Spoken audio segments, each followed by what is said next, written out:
Hello，大家好啊！歡迎你又嚟到我嘅頻道。今日呢，我哋又過去皇庭廣場喎，就係福田口岸坐4號線去會展中心，從 C 出口就出到去，直接就係皇庭廣場噶啦。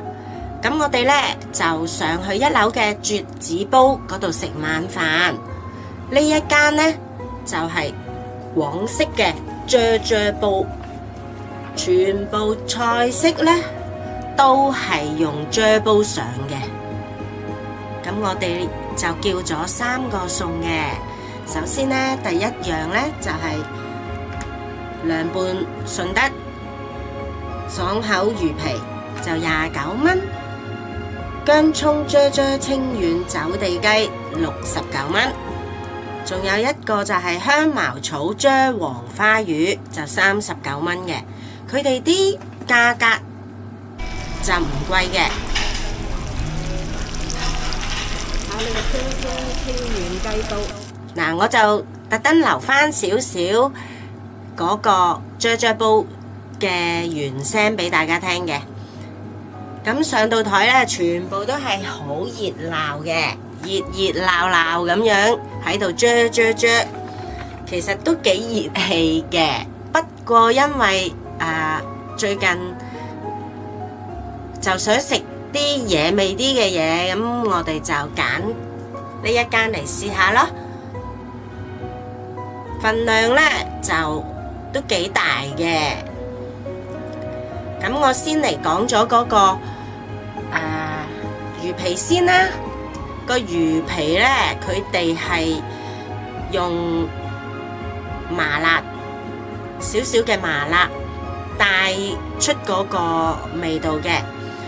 魚皮就都好爽口彈牙嘅，亦都唔會話有腥味，都算係一個幾清爽嘅涼菜。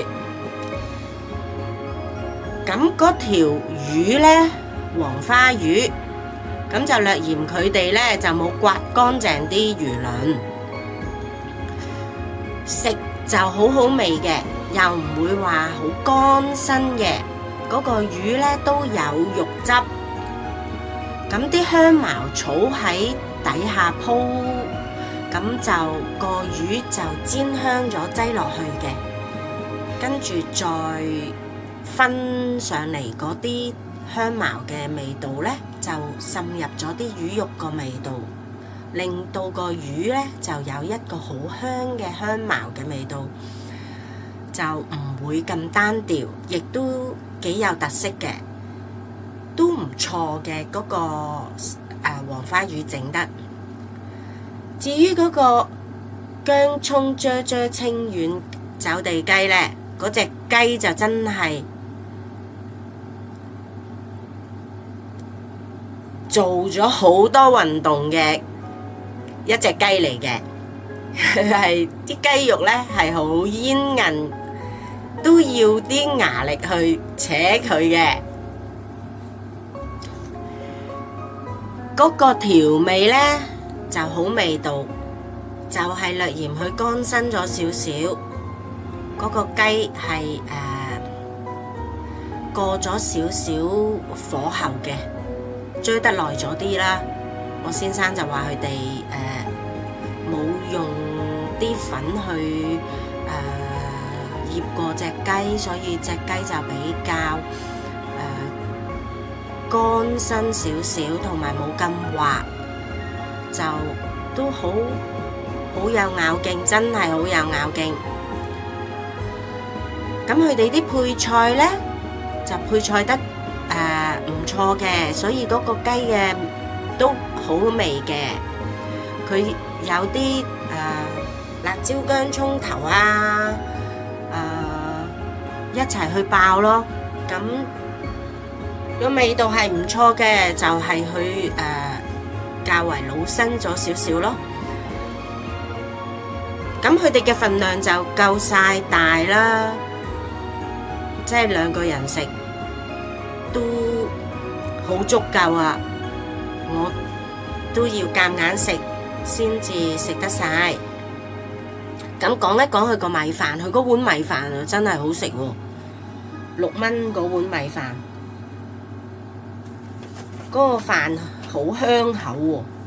咁我又講一講佢哋個餐單上面啦，就都有啲特色嘢㗎，有醬牛雜煲啦，又醬榴蓮水果雞煲，又有醬肥腸、醬鱸魚、醬魷魚、醬牛肉，就有香醬菊花脆生腸添，有醬鳳爪，都好多醬，有醬龍蝦仔，醬蠔仔等等等等，醬鮑魚，就醬水果，所以都幾有特色嘅。咁味道都係唔錯嘅，同埋價錢又唔貴，所以都值得一試嘅。所以我又出片推薦下俾大家，多一個選擇。如果大家中意食啲香口嘢嘅，不妨可以試下佢哋嘅出品嘅。咁今日呢，就同大家分享到呢度啦，希望下一次再同大家分享，拜拜。